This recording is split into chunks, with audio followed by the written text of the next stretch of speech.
제79주년 광복절을 맞아 대구 MBC가 준비한 기획 뉴스. 어제에 이어 오늘도 전해드립니다. 일제강점기 당시 가져간 문화재를 돌려달라고 할 때마다 일본은 불법을 저지른 증거가 없다고 주장하는데요.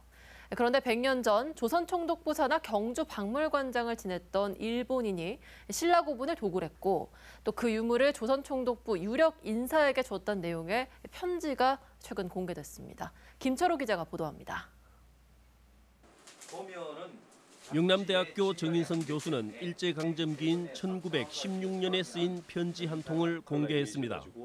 모로가 히데오가 당시 경주박물관장을 맡기 전 야스이 세이스라는 조선 총독부 고적 조사자에게 보낸 편지입니다.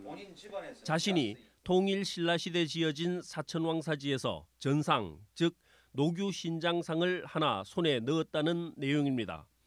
사진을 함께 보낼 테니 고고학 잡지에 써달라고 요청하고 있습니다. 모로가는 사천왕사지에서 발견한 노규 신장상을 조선 총독부 심의위원인 아유가이에게 이미 하나 주었고 이번에 하나 더 발견한 것을 소개하고 있습니다. 편지에서 모로가는 자신이 사천왕사지에서 괭이질을 했고 조선아이가 호메이, 즉 호미로 판에서 발견한 것이라고 적고 있습니다. 이전에 발견한 것은 아유가이 씨한테 선물로 했고 이번에 새로 도구를 했더니 여기서 물건이 나왔다.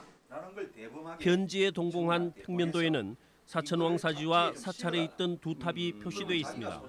두 탑 가운데 하나에서 두 개의 노규 신장상을 발견했다며 위치까지 표시해 두었습니다.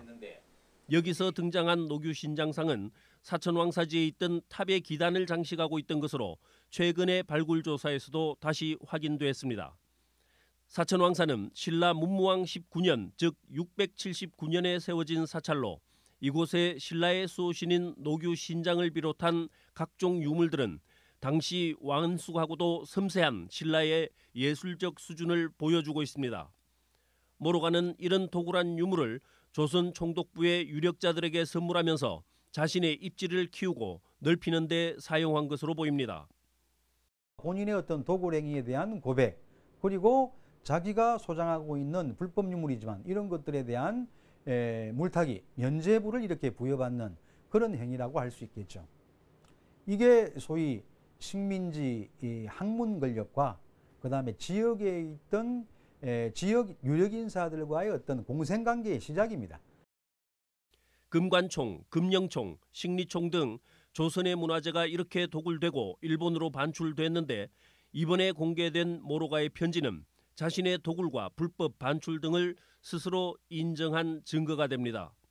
일제강점기 조선 총독부의 유력 인사들이 관련된 도굴과 문화재 불법 반출에 대한 일본 정부의 책임 있는 해명과 반환 조치가 뒤따라야 할 것으로 보입니다. MBC 뉴스 김철우입니다.